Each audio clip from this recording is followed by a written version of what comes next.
Y vamos a empezar este diálogo abierto con el exministro de Energía y Minas, Carlos Herrera Descalzi, como lo hemos anunciado. Queremos explicar qué está pasando con este sector y el rol de Petroperú a raíz del intento de esta empresa de volver a operar lotes en la zona norte del Perú.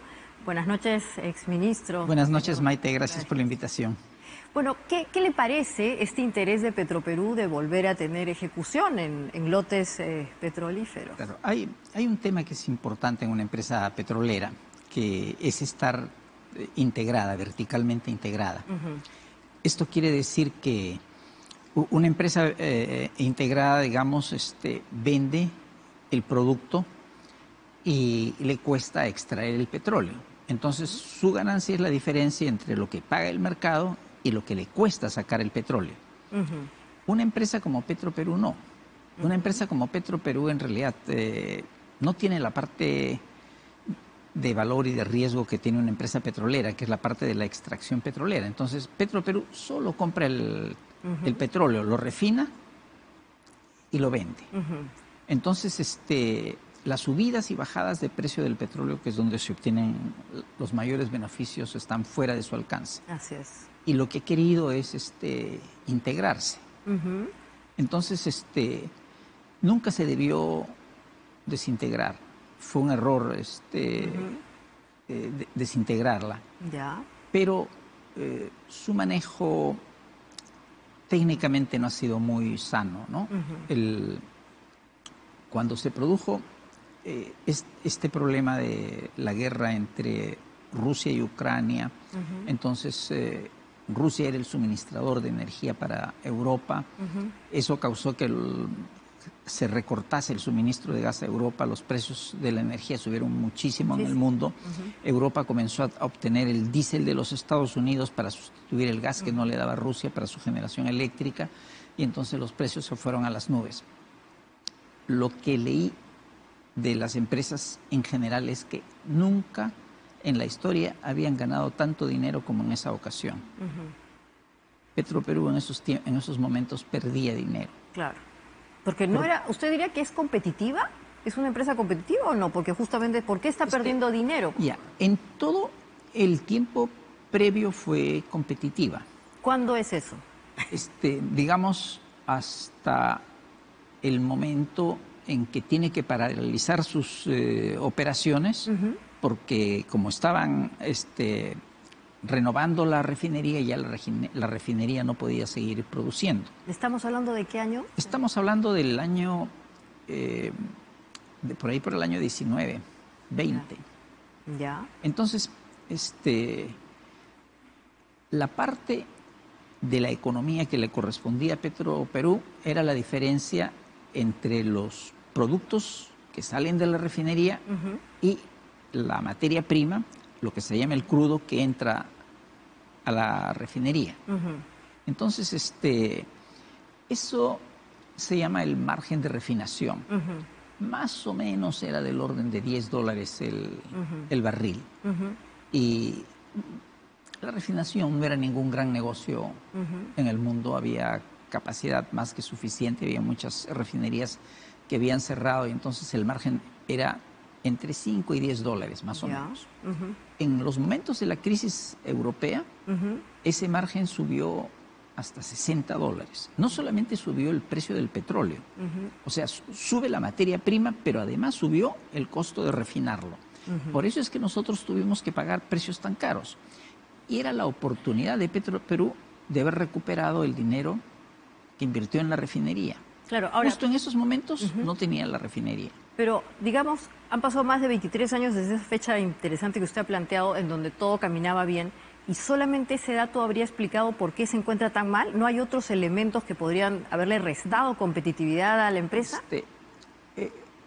Hay un adagio que dice que el mejor negocio del mundo es una empresa petrolera bien administrada. Bien administrada. El segundo mejor negocio del mundo es una empresa petrolera mal administrada. Ya. Es decir, casi como que con el petróleo, es el negocio. Claro, quiere decir que hay que ser muy malo para perder dinero cuando se tiene una empresa petrolera. Entonces, ¿eso quiere decir que Petroperú ha sido muy mala? No, El problema real para Petroperú viene por la refinería. O sea, cualquier proyecto, para que resulte, tiene que hacerse dentro del presupuesto, dentro del plazo y con el nivel de calidad con el que se presupuesta. Cuando un proyecto tarda mucho más, o sea, en plazo, primero, por tardar mucho más, por el solo hecho de tardar más, cuesta mucho más. Por supuesto. Porque se pasa años que no estaban pensados. ¿Y a usted no le dice eso, el hecho de que, vamos a hacerlo en simple para las que nos ven, si yo tengo un plan de negocio o tengo una cierta actividad, yo planifico, establezco actividades, tengo un cronograma y está amarrado a un presupuesto? Cuando no lo hago dentro del presupuesto del tiempo, algo está pasando, estamos siendo ineficientes. Claro. ¿Qué ha pasado en ¿Ha sido ineficiente entonces Petroperú? Sí, claro, pero la situación que la pone en dificultades no son los años previos a embarcarse en el proyecto de la refinería. Es el momento en que se embarque en el proyecto de la refinería. No porque el proyecto fuera malo. La refinería hubiera resultado bien si la hacía dentro del presupuesto y dentro del plazo. Ahí está. Digamos, pero eso se llama falta de claro, en la ejecución. ¿Y esto no le dice a usted que vaya a repetirse la situación ahora con este interés de volver a operar? No vamos a entrar en los temas legales, que si la subsidiariedad del Estado, porque digamos, técnicamente vamos a entrar en temas técnicos. Solamente en los temas técnicos. ¿Qué pasaría con este antecedente? ¿Qué asegura que esta vez sí lo va a hacer en tiempo y en plazo y todos felices?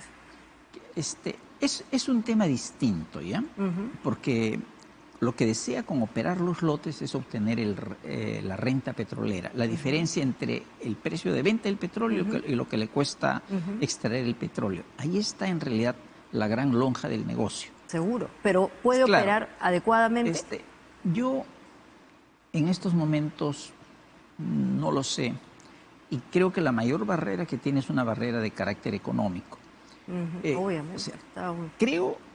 Nunca pude ver las cifras como para poder decirle contundentemente esta es la situación, ¿ya? Pero lo que yo creo que le llegó a suceder a Petroperú es que tenía un mercado, tenía una participación en el mercado, tenía contratos firmados con clientes a unos precios definidos, variables pero definidos, y para poder cumplir con esos clientes, en la época que dejó de refinar, tuvo que importar. Y creo que ha vendido por debajo de su precio.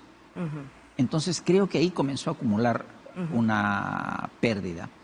Cuando toma la empresa Humberto Campodónico, Humberto Campodónico da unas cifras, da un plazo para la refinería, que era octubre del año pasado, ¿no? Que ya debería haber estado operando a plenitud, y da otras cifras, y creo que no le dijeron la verdad de lo que ocurrió, porque a los pocos meses se encontró con que necesitaba un salvavidas del Estado, necesitaba otro crédito para poder seguir manteniendo el suministro de combustibles, y la refinería no tenía nunca cuándo terminarse. Hoy mismo la refinería no está en su total capacidad, está yendo muy de a pocos. Así es. Entonces, todo eso es lo que le ha representado una gran pérdida para Petroperú. No ha sido la situación en años anteriores.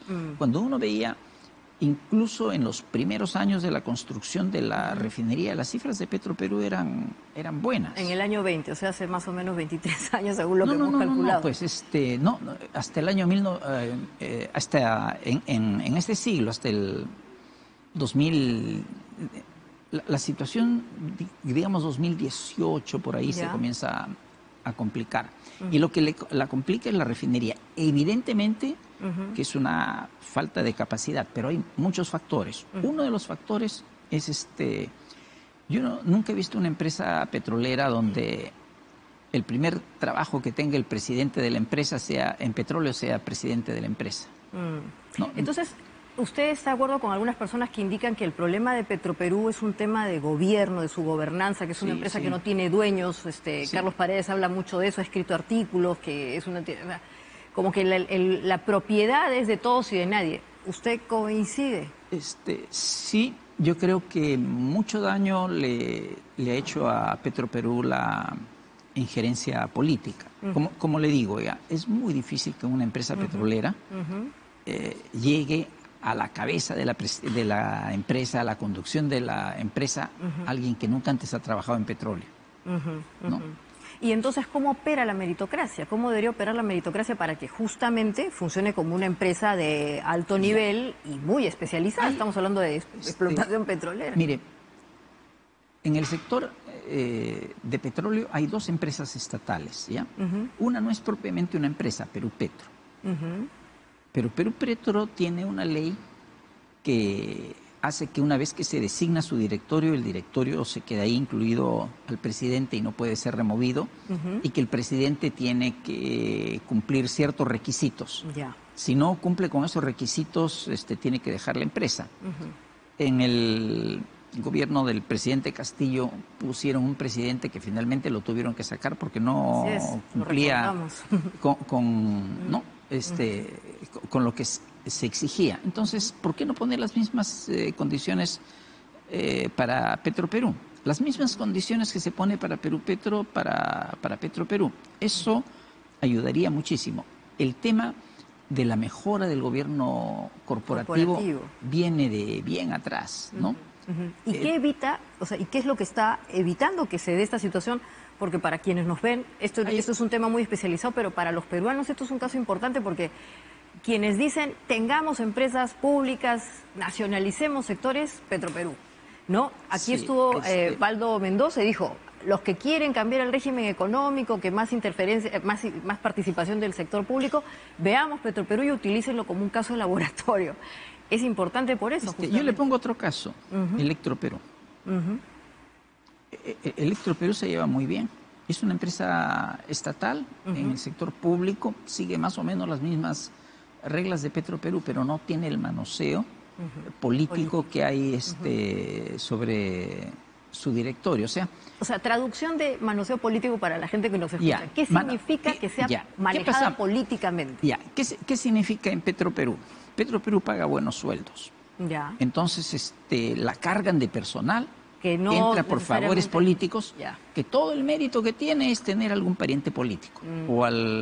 Entonces llena de gente de favores políticos, ¿no? El caso más flagrante, como le digo, es el de los directores. Entonces, poner un directorio, mucha gente que nunca tuvo experiencia en una empresa de petróleo. Entonces, ¿por qué ha resistido a la empresa? Por eso. En la memoria paso un recuento así de todos los presidentes de Petroperú. Pregúntese cuántos de ellos han tenido antes una experiencia en petróleo.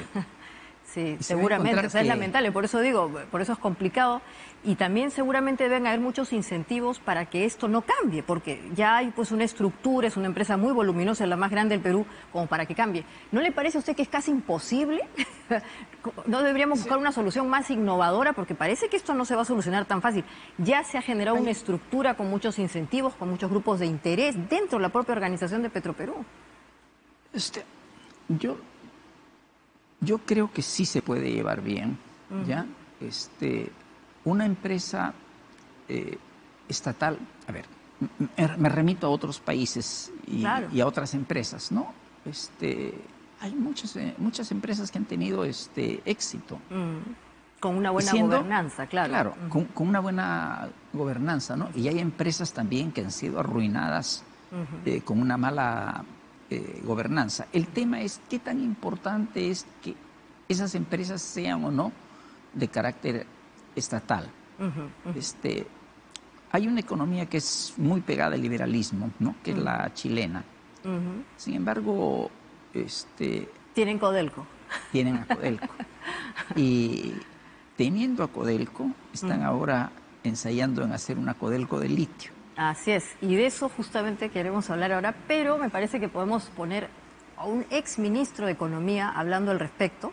Él hace un análisis de justamente qué está pasando con el tema del litio en la región y el asunto de quién debería hacer la gestión de ese tema. Vamos a ver, por favor, este video si podemos, y lo vamos a comentar después. Por supuesto. Hola, bueno, habrán visto que en las noticias se habla mucho del litio. El presidente Boric presentó la Política Nacional del Litio para Chile. Les quiero dar algunas cifras para que ustedes se formen su propia opinión. Bolivia tiene el 20% de los recursos mundiales, Chile tiene el 11% y Australia tiene el 8%. Adivinen quién es el que más produce litio hoy en el mundo. Bueno, Bolivia produce prácticamente cero. Produce el 0,4% de la producción mundial. Chile produce el 30% y Australia el 47%, solo con un 8% de los recursos. Bueno, Bolivia tiene una empresa nacional del litio que fundó el 2017 y no ha sido capaz de producir litio. Australia, sin empresa nacional y dejando esto al sector privado, pero cobrándole muchos impuestos al sector privado, produce casi la mitad del total del litio que se produce el año 2022 en el mundo. Yo me pregunto entonces, ¿a quién nos queremos parecer? ¿A Bolivia o Australia? Saquen sus propias conclusiones. Ahí está, él nos plantea la pregunta, José Valente, ¿cuál modelo queremos tener, el de Australia o el de Bolivia? Detrás está obviamente el asunto de quién debe hacer la gestión de este mineral. Sin ninguna duda, me encantaría el de Australia. Pero habría que ser Australia. Ya. Entonces, ¿qué ocurre cuando la gestión de un recurso natural es hecha dentro de un país adelantado? Es excelente para Estados Unidos, es excelente para Canadá, es excelente para Australia. ¿Por qué? Porque hay todo un ciclo económico en el recurso natural, ¿no? Desde que se extrae hasta que se utiliza en distintas... En la industria. Claro. Cuando es en un país como Australia, etcétera, todo el ciclo se da dentro del país. Cuando ese recurso se extrae en un país como el Perú, solo la extracción se da en el país. Porque no hay otra forma que sacarlo. Ya, no hay industria, no se ha generado una cadena productiva que le dé valor a ese mineral, a ese producto natural. Exactamente. Ya, entonces ahí nos estamos engañando. No, es que claro, son realidades diferentes, pero si un país como el Perú, rico en recursos naturales, quiere pasarse toda la vida viviendo de exportar recursos naturales, siempre va a ser pobre. Porque en ese eslabón de la cadena es donde se paga menos, es donde se gana menos. Las ganancias están en todos los demás eslabones de la carrera. Yo entiendo que Chile apunta hacia eso, ¿no? Entonces, no es casualidad que hayan querido entrar a lo del litio. Y esto no viene del actual gobierno. No es una invención del actual gobierno. Claro. Viene desde atrás. Creo que con el cobre les ha ido bastante bien, ¿no? Entonces, además el tiene litio la experiencia. Es un recurso de impacto global por el tema tecnológico, sí, claro, las baterías, claro. La migración tecnológica a otras industrias. Pero entonces, ¿cuál debería ser? En el caso del Perú, este asunto del litio también lo ha levantado el sector público, el anterior exministro, o sea, en fin, como que para que lo haga el Estado. ¿A usted le parece que debería ser una... O sea, no debería ser esto? No necesita que lo haga el Estado. Lo que necesita es que en las negociaciones se pacte de tal manera que todo lo que se pueda de la cadena se quede dentro del país. Bolivia, eso es lo que está intentando hacer, ¿no? Tengo algún amigo que, ¿cuánto habrá pasado esto? 1, quizás 2 años, que me decía que estaban preparando con otras empresas una oferta para Bolivia y que Bolivia lo que quería era llegar hasta las baterías, ¿no? Claro. Entonces, o sea, integrar la cadena. Claro. Esa es la lucha, porque si no se integra la cadena, claro, no se gana nada. O sea, el país que saca la materia prima se queda con el problema ambiental, ¿no? Y hace lo único que no puede hacerse afuera. Pero ahí, señor Descalzi, creo que vamos a coincidir en que siendo mercados muy sofisticados, hay necesidad de un know-how, de un conocimiento previo, claro, y de capital, que no necesariamente lo tiene pues el sector público, menos el del Perú. Si no podemos con el Petroperú, no es tema del sector. Eso? No es tema del sector público. O sea, uno no se puede... Ese conocimiento, ¿de dónde lo vamos a traer? Claro, uno no se puede resignar a perder antes de dar la batalla, ¿no es cierto? Pues si uno tiene que perder, por lo menos será peleando, no antes de pelear, ¿de acuerdo? Pero también hay detrás un recurso importante, está el futuro de muchos peruanos. Y ahí es, por supuesto, eso es lo que se procura. Yo no le estoy diciendo que lo haga el Estado. Le estoy diciendo que se den las reglas, las condiciones de juego, las formas de negociar las cosas, de tal manera que la mayor parte posible se haga dentro del Perú. Les saco unas cifras así que recuerdo que me hicieron reflexionar bastante en mis años de ministro de Energía y Minas. Era la situación que la empresa que se encargaba de la refinación de los metales en La Oroya tenía una deuda de 100, había comprado minerales por 100 y refinados, ¿saben cuánto los vendía? En 150. Es decir, para ganarse los primeros 100, esos son el doble que los otros 50, ¿no es cierto? Para ganarse los primeros 100 había que mover un montón de material. Eran recursos que se perdían de allí para siempre. Los otros no, ya estaban perdidos. Simplemente los refinaba, les agregaba valor. Así es. Y pasaban de 100 a 150. ¿Cuál era la diferencia entre los trabajadores? Los trabajadores que trabajaban en la refinería no eran obreros, ya eran técnicos especializados, de allí para arriba. Tenían un know-how, tenían, ¿no? Y eso fue planificado así desde el inicio por la empresa, por la antigua, por la Cerro de Pasco. Entonces, a lo que yo voy es que en una de estas operaciones uno tiene que tratar de ganar todo lo que puede, porque esos son los trabajos mejor calificados. Entonces, eso es básicamente, ¿no? En todo lo que son recursos de materias primas. Y creo que este siglo va a estar signado por eso. Hay una cosa grande que se está dando en el mundo, en mi punto de vista tan grande como el pase de la edad de piedra a la edad de bronce. ¿Ya? Es la transición energética. ¿Qué significa la transición energética? En el día se comercializan más de 100 millones de barriles de petróleo. El precio del barril del petróleo hoy está algo por encima de 80, pero apunta a 100, 120. 100 millones a $100 el barril son 10.000 millones de dólares por día. Ya, todo eso quiere quedarse en nada en no sé cuántas décadas, 2, 3, 4, 5 décadas, ¿ya? Para ser utilizados otro tipo de recursos. Entonces, por ejemplo, un país como Chile, que en la era del petróleo, que todavía es vigente y va a estar por lo menos 20 años más, ¿no? Es un país que no tenía recursos. Pero el cambio de sistema hace que la zona más rica en recursos solares en el mundo es el desierto de Atacama. Y ya, por supuesto, los funcionarios de Chile, la administración de Chile lo están negociando con Europa, con China y con Japón, ¿no? Concretamente con Francia, con Alemania, con China y Japón, y ya tienen repartido cómo va a ir la energía. Entonces, también lo están haciendo sobre el litio, porque también el desierto de Atacama, en el Salar de Atacama, también tienen el litio, del que hablaban hace un momento. Entonces, eso cambia por completo la historia del mundo. Entonces, toda la geopolítica que se crea alrededor de los recursos está en dónde están localizadas los distintos eslabones de la cadena, y eso va a cambiar. Y allí, y para cerrar, agradecerle además muchísimo esta conversación, seguramente vamos a tener tiempo en otro diálogo abierto, es hablar específicamente cuál sería la mejor estrategia para poder explotar inteligentemente, esta vez sí, el litio, que no solamente es un recurso importante para nosotros, sino para la humanidad en general. Sí, para cerrar, por favor. La empresa sola no lo puede hacer.